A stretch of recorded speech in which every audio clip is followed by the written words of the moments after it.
Okay, the ALCS set to start in about 15-20 minutes. And we all know that the Yankees are the favorites. They have the best offense money can buy. They have an ace in CC Sabathia, a stud closer in Mariano Rivera, and they have a ton of postseason experience. And this past July, when a lot of non-contending teams were shedding salary, they were able to swoop in and buy more bench and bullpen help. But enough about the Yankees. In fact, far too much about them already. If you're a Yankee fan looking for props, the Yes Network is already well into their 24/7 October crazy as we speak. I am here to talk about the Rangers and why they have a shot at this thing, and why the Yankees had better seize control of this series early if they're going to win. First, from a health perspective, even with Josh Hamilton scuffling after missing most of September with cracked ribs, the Rangers are in far better shape than the Twins were entering this series.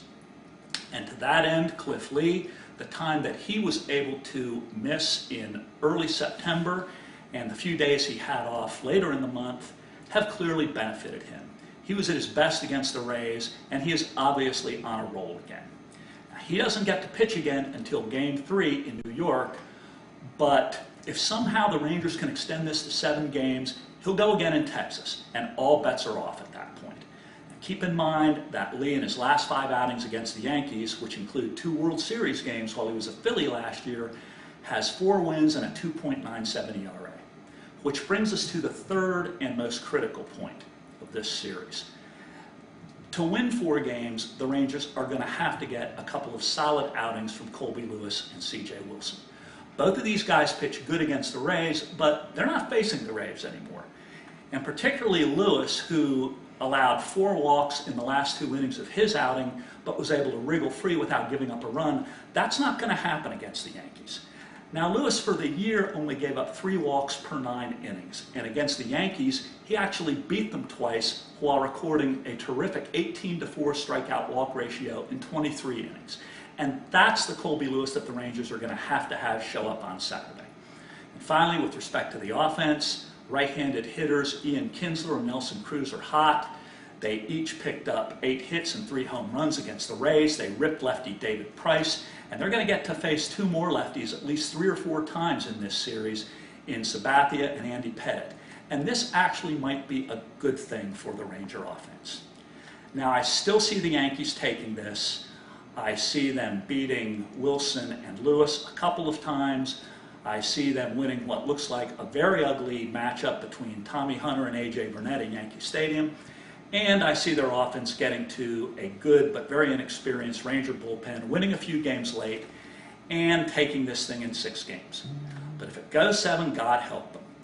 And if it does go 7 and the Rangers can pull this off, then that's when the real fun begins, because there is nothing like the crazy and the meltdown that ensues in the media, the front office, and the fans in New York when the Yankees don't win a World Series. Now, I'm going to close with a couple comments to the non-viewing baseball public. Some of you who might be watching this, if you don't normally watch baseball, tune into this series, because I think you're going to enjoy it. But a little truth in advertising here. If you do tune in, you're going to see a lot of Dubya. And in fact, you're probably going to see more of Dubya in the next 9 days than you've seen for most of the past 2 years. And frankly, when I think about it, at least in that respect, these 2 years have been pretty nice in that regard. For a point of reference for those of you who aren't aware of this, W once had a minority share in the Rangers back in the late 80s and early 90s. His shares were bought for him by some political backers who were hoping to make a buck, and they used him as the fan-friendly face of the franchise, the very well-connected, fortunate son during this period. And it's eerily similar to the way he was used by the Rove Cheney group for most of the last decade. This brings back some painful memories to a lot of us, obviously. We should have known what was going to happen.